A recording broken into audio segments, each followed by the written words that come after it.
नमस्कार आप सभी को।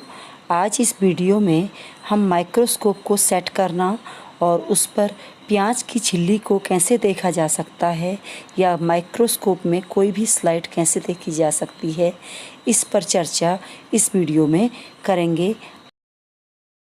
यहाँ पर माइक्रोस्कोप से ओनियन पील यानी कि प्याज की छिल्ली की स्लाइड बनाना सीखेंगे। ठीक है, तो इसके लिए सबसे पहले हमने क्या कर रखा है, प्याज को ये टुकड़ा यहाँ से कट करके मैंने अलग से रख लिया है। ठीक है, तो अब इसके बाद मैं क्या करूंगी, इसको सावधानी से एक हिस्सा इसका अलग करूंगी और नजदीक ले आऊंगी। तो इसमें से ये जो लेयर है, ये पतली सी छिल्ली है प्याज की, इसको हम एपिडर्मल लेयर भी बोलते हैं, इसको मैं अलग कर दूंगी।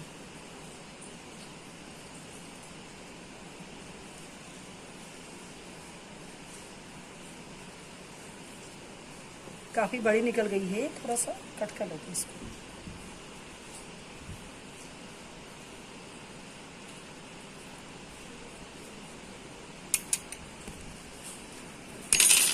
अब इसको सबसे पहले हम पानी में वॉश कर लेंगे। तो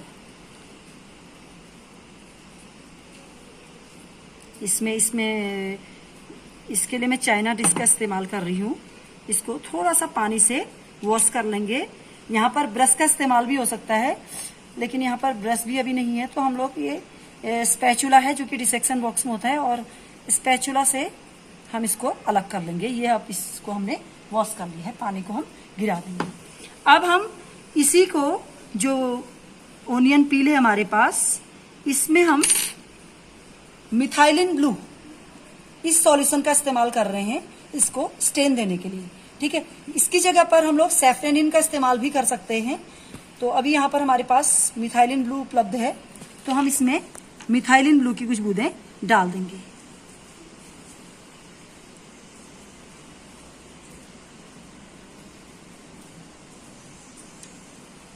इसके बाद इसको हम मिथाइलिन ब्लू में 5 मिनट तक इसको इसी में भिगोए रखेंगे, ताकि इस पर स्टेन का कलर अच्छे से चढ़ सके। और इसी के साथ हम लोग, ये स्लाइड है, स्लाइड में हम इसको एक नीट एंड क्लीन, मतलब एक साफ स्लाइड को हम इसमें लेंगे, और इस स्लाइड पर हम लोग ग्लिसरीन लगाएंगे सबसे पहले।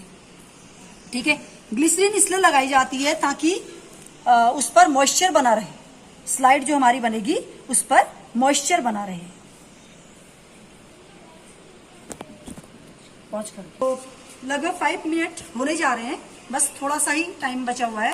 तो अब हम क्या करें, ये ग्लिसरीन इसमें मैंने भर रखा है, तो इसमें से हम 1 ड्रॉप, ओनली 1 ड्रॉप ग्लिसरीन की हम स्लाइड पर लगा देंगे। ये इसलिए लगाते हैं हम लोग ताकि ये मॉइस्ट रहे, यानी कि जो स्लाइड हमारी मॉइस्ट रहे, यानी कि ड्राई ना हो। ठीक है, तो अब हम स्पैचुला की हेल्प से इस ओनियन पील को इसमें उठा के सावधानी से इस पर रखेंगे। ये इस तरह से रखी जाएगी ताकि इसके ऊपर से ये कहीं पर मुड़े नहीं। सबसे पहले तो ये ठीक है। अब इस पर हम लोग तुरंत कवर स्लिप लगाएंगे।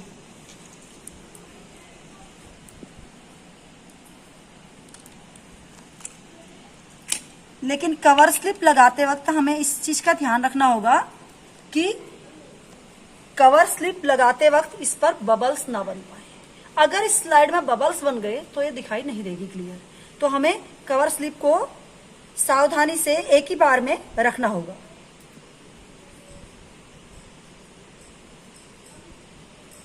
इस तरह से इस पर रख देना होगा।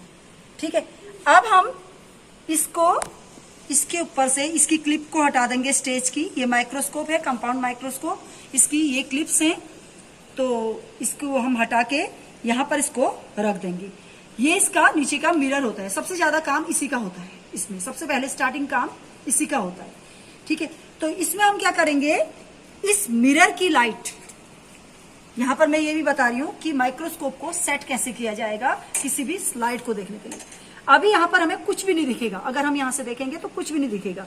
तो हमें सबसे पहले क्या करना होता है, इस मिरर की लाइट को हमें इस तरह से इसमें सेट करना होगा कि मिरर की लाइट इस स्लाइड पर रिफ्लेक्ट हो, यानी कि इसकी लाइट इस पर दिखाई दे।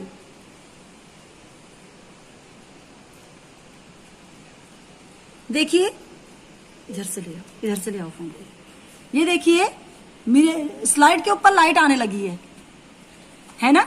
तो स्लाइड के ऊपर लाइट आने लगी है, यानी कि ये हमारे यहाँ पर जो नीचे वाला मिरर था ये परफेक्ट सेट हो चुका है। ठीक है, अब हम ऊपर से भी देखेंगे तो हमें कुछ कलर दिखने लगा है। ठीक है, तो अब हम धीरे से एक हाथ से यहाँ से स्लाइड को पकड़े रखेंगे और दूसरे हाथ से स्लाइड को यहीं पर क्लिप की मदद से इसको सेट कर देंगे ताकि ये स्लाइड हिले नहीं।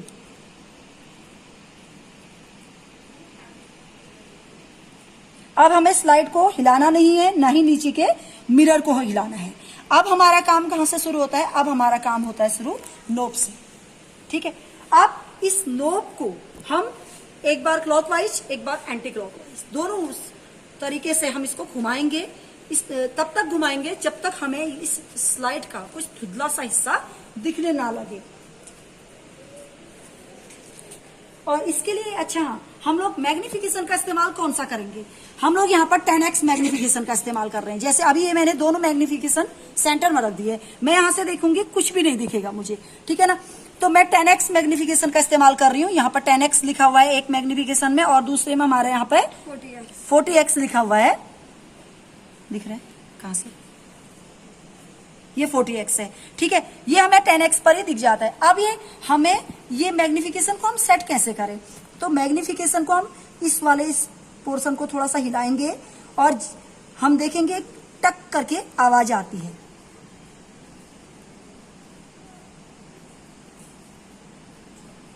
ये टक करके आवाज आई, बहुत हल्की आवाज है, शायद वीडियो में नहीं सुनाई दे रही हो। तो यहां पर ये अपने आप फिट हो जाएगा। ठीक वहीं पर आएगी, उसी पॉइंट पर आएगी टक करके आवाज जिस पॉइंट पर स्लाइड उसमें है। तो अब हम यहां से ऊपर से देखने की कोशिश करेंगे तो हमें लाइट दिख रही है। अभी केवल हमें लाइट दिखेगी, बाकी स्लाइड कैसी है वो हमें कुछ भी पता नहीं चलेगा। अब हम इस नोब के जरिए इस स्लाइड नोब को हम यहाँ पे सेट करेंगे। इस पे दोनों साइड से घुमाएंगे, एक बार क्लॉकवाइज एक बार एंटी क्लॉकवाइज।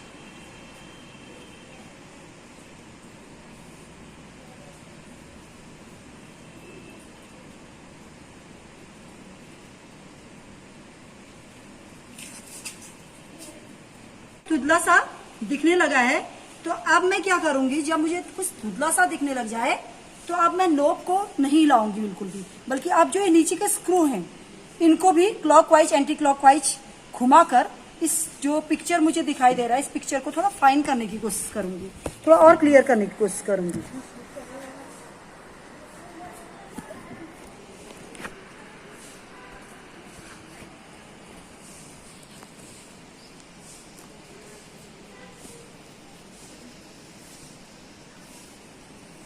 तो ये अब हमें दिखने लगी है प्याज की छिल्ली की स्लाइड माइक्रोस्कोप में कुछ इस तरह से दिखाई देती है जैसे कि आपको इस चित्र में दिखाई दे रही है। हम लोग ओनियन पील की स्लाइड को इसमें बनाकर सेट कर सकते हैं। बस इसमें मेन यही ध्यान रखना होता है, सबसे पहले नीचे वाले मिरर की लाइट इस स्लाइड पर पड़नी चाहिए। ठीक है, इसके बाद जब ये स्लाइड पर पड़ जाए तो फिर हमें ये मैग्निफिकेशन को सेट करना होता है। ओनियन पील हमारी 10x पर ही दिख जाती है, तो इसलिए मैंने 10x पर ही इसको सेट किया। फिर इसके बाद हम नोब को क्लॉकवाइज और एंटी क्लॉकवाइज दोनों ओर घुमाते हैं और किसी एक पॉइंट पर हमें वो स्लाइड दिखनी हल्का सा धुंधला सा दिखना शुरू हो जाता है। जब वो धुंधला सा दिखना शुरू हो जाए तो फिर हम इस स्क्रू के जरिए उस पिक्चर को जो स्लाइड में हमें दिख रहा है जो ऊपर से, उस पिक्चर को थोड़ा फाइन करने की कोशिश करते हैं। तो इस प्रकार हम माइक्रोस्कोप में स्लाइड को बनाकर शो कर सकते हैं।